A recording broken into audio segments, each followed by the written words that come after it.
So we are in Lake Cable bringing you one of the coffee shops on this year's Stark County Coffee Crawl. And this location began with humble beginnings as a coffee truck and has now grown into 5 locations throughout Stark County. Today, we're at one of their newest here in Lake Cable. This is Tremont Coffee Company.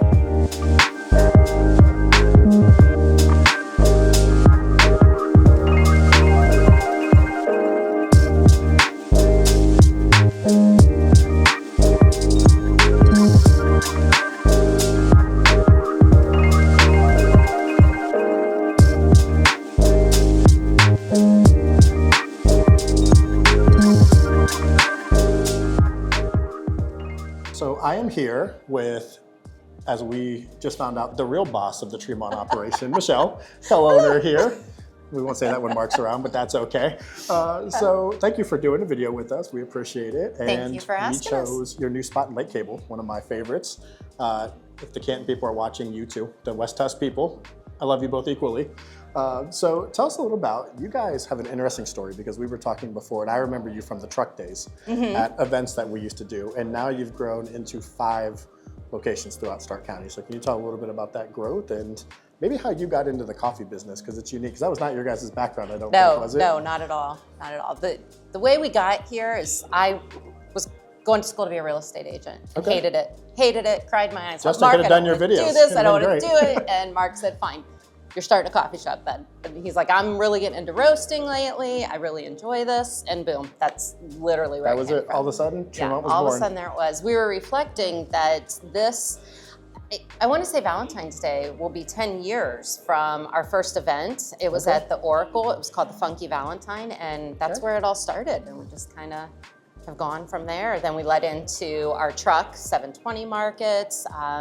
Gosh, more of the Canton Fleas, and then which is where I remember you from back in my back in my young professional days before I got old. We used to see each other at the Canton Fleas when I was in the JCs. It's fantastic. Yeah, those were great times. I do miss the trailer, working in the trailer, the markets, things like that. But we've met so many more people now this way. You guys are a little busier now. We are a little busier now. So when did you open the location in Massillon? That was your first location.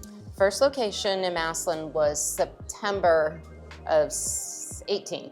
Okay. I have to think about that for a minute. I think, yes, we did a year and a half, and then September of 18 is when we opened our first location. Okay. So you have locations? Which no longer exists. The building has been torn down since. I don't think I actually knew that. Yeah. Was it actually on Tremont? No. Okay, no. I was wondering if that was, because it's on a different street now. It was on Erie Street, you know where Art Bomb Tattoo is? Yes. Right next to there. I did not know that. I thought the location it's in was just your first. Learned something new today. No. And so you have Massillon, you've got the location on West Tusk and Perry and North Canton. And then in the past year, you've opened Lake Cable in Canton South, which is fantastic. So if you are doing the coffee crawl, you can actually go to any of the Tremonts that are closest to you or that you want to check out. Yeah. So they're all on there. So go to whatever one is your favorite and you can just check in. So what are we going to be doing today? I think you're handing me off for I am handing you off to Mark for an adventure, and I, in honor of the latte art competition our staff just did, I want to see you make some latte art today. We're going to try it. I think it'd be great. Put your expectations low, but we're going to try it. Let's go check it out. All right, sounds good. Thanks, Mike. So today we're going to try and show Mike how to make an espresso drink. We're going to do just a traditional latte. You can flavor a latte with chocolate or various syrups. There's companies that make handmade syrups. There's all kinds of different ways to make a latte, but we'll do a traditional. I highly recommend the peanut butter cup or the cinnamon roll. Those are my 2 favorite staples when I come in here. You know, we were looking at which drinks are the top sellers and which ones maybe we should get rid of and not for this year. And I was looking at a cinnamon roll latte. We sold like 7,000 cinnamon roll lattes. Half of them are me. So if you were getting rid of it, I was walking off the set. I was actually kind of like, oh my God. But anyway, so we're going to show Mike how to make a traditional latte. So do you do regular milk or is there a milk alternative? We can do regular milk. Regular milk's fine. Okay, so I will have to get into this cooler right here not a and grab problem. milk though. We'll just do whole milk. We're gonna grab our pitcher. All right. So we're gonna pour milk into the spout. It's about right here for a regular size. You work on that. All right. I'm gonna grind you coffee. That sounds good. At Tremont, we're still a handcrafted drink. We don't have push button machines that grind everything and do it. We still pretty much make everything ourselves.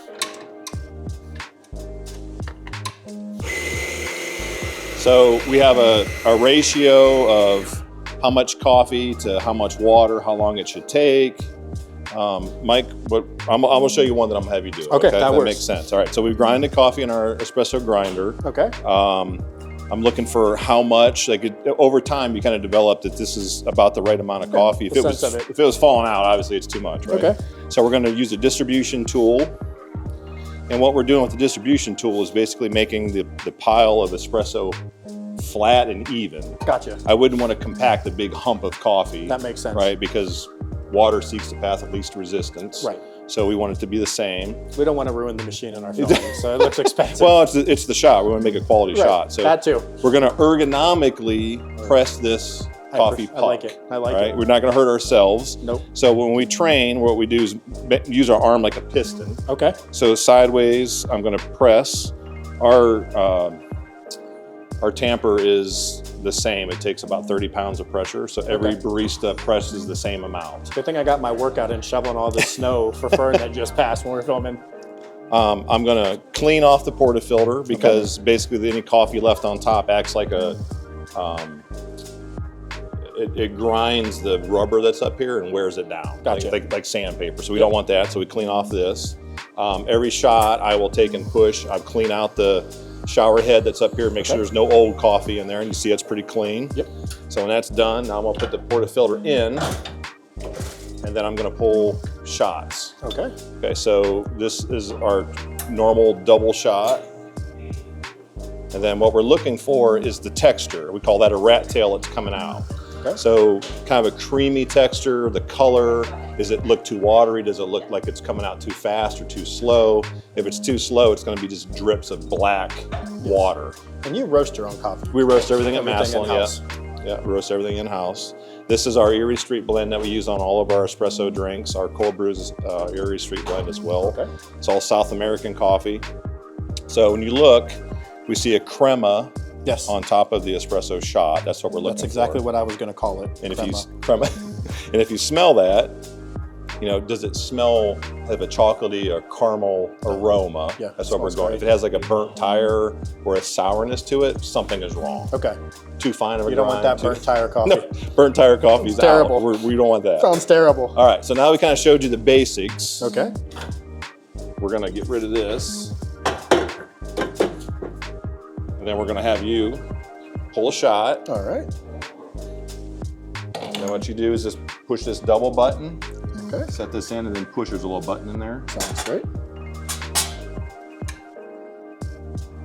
And I swear Mike has never done this before as far as I know. Just one time in my life. One time in your life? Okay. Yes. Well, kind of. I don't do all this part. But. So set that portafilter right here in that little groove. And you're going to take this distribution tool. We're going to spin the coffee. We're just spinning it in order to flatten it out. Looking nice and flat. Perfect. Yeah. And then that you're going to push evenly. It's down. Yep. And that's it. Look at that. Perfect 30 pounds of pressure. Perfect. I'm an expert. You need a coffee? I got you. If you got call-offs, call me. I'm ready. So Michelle's making a drink for a customer, for real. Over here. Thank you for your patience, Joe. Put the portafilter in at an angle. Okay. I'll just put the handle over here. Okay. Push up and over at the same time. Yep, you got it locked in. Put these under. Yeah, I'm gonna let me flush these out. I've got old. Makes sense. I got a little coffee in there. We don't want that. All right, so you can go ahead and pull that shot. The double button. Michelle stole our milk. She's good at that. I had one ready. She comes in and takes over. Hey, he said I'm the boss. All right. So as that's pulling, we're going to do two things here. One, we want to get rid of any water that's condensation in it. We don't want to put that water. Yeah, that makes sense. Right. So we clean that out. Now we got nothing but steam. When you use steam milk, we want to have the tip go in the milk just a little bit, and then as the air is injected into this milk, it's going to act like a whirlpool. Okay. And then it's going to slowly stretch. Okay. Milk fats, they start stretching out, the proteins. So we're going to drop the pitcher slowly as it grows. Yeah. It was about 3 seconds. You're going to hear it sounds like tearing paper. Like wow, wow, wow. Yep. We went about 3 seconds, and then we should be good. All right. Okay. So I'm going to let you try. All right. Now it will get hot. As it starts to get hot to where you can't touch it, let the tip, Okay. let that ride on the steam wand itself. Yep. And I do this, and I use my thumb here so I can move it up and down. That makes sense. And as you feel it get too hot, that's when we know we're done. Yep, sounds Okay, good. so you ready? Yep. And you just want to hear just enough. See the difference in the sound? Yep. About 3 seconds of that. Okay, there we go. Now, if it gets too hot, we'll stop it. All right. I think it's good. Okay, shut it off. Now we're going to set that down. Okay. And any good barista has a clean workstation, so you want a clean steam wand. And then we're going to purge it out so we don't have any milk that gets back in the machine. Sounds great. So now we got some bubbles. We don't want the bubbles in that drink, so we're going to tap that out. And this is called finishing. That is why they do the tapping. That That's makes right. sense. That's why you tap it. So now you should have what looks like wet white paint. Yes. The more you stir it and finish it like this, the shinier it should get. Sounds good. Now I'll grab you a cup. All right. We've got 2 shots. This is, again, just a traditional latte. And then I stir to break the surface tension. Okay. And then what you would do is pour like the size of a pencil. Okay. Right? We want to mix this up. And I would go about 3/4 of the way to the top, and then I'm going to stop, and I'm going to pour it again. Okay. And when I pour it again, I'm going to kind of wiggle backwards, stop, go up, and go across. And that's the latte That's art how that you we're make latte. So I'll let you finish. Okay. it. So you just got to wiggle it just a little bit. Yep. For you 90s people. So kind of zigzag it and then go straight just up. Pour just a tiny bit in. A little bit more. Do you zigzag it on the way back? Keep it going until we're towards the top of the cup. Okay, gotcha. Yeah. Go ahead and don't be afraid to. The faster you pour is when the stuff's going to come out of it. The cream that's floating on top, that's what makes the actual art. Gotcha.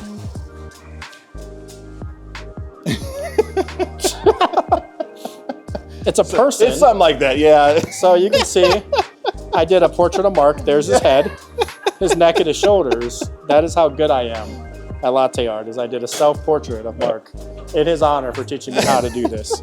I'd like to see the other baristas do that on my level. Hey, Garth. I don't think they got it in them, to be honest with you. So you want to see how do it in real time, probably? Yeah, probably. That way people know what your latte art actually looks like. Well, I don't make latte like I used to be honest. I haven't made a drink this week, so we'll see how it goes. But we'll just talk about it real quick. I have faith in you. We're gonna pull shot. Again, we're gonna clean that group head out. We're gonna clean these out quickly. All right, now we're gonna pull that shot, get it going. All right. New pitcher of milk. Oop. It's like it's Saturday morning and we're in a hurry. All right. Clean out the steam wand. Inject that air for a couple seconds.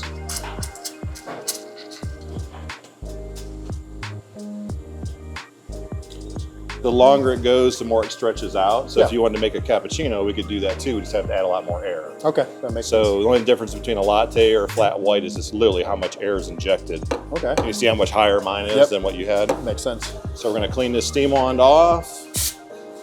That's still pulling. I need a smaller cup. That was a Small cup? That'll work. Okay. Perfect. The assist man here. Yep. All right, so we got shots. Our handcrafted Erie Street. So I'm pouring in and mixing. The higher you go, the more it mixes. And then I'm going to stop, and now I'm going to come in a little bit faster.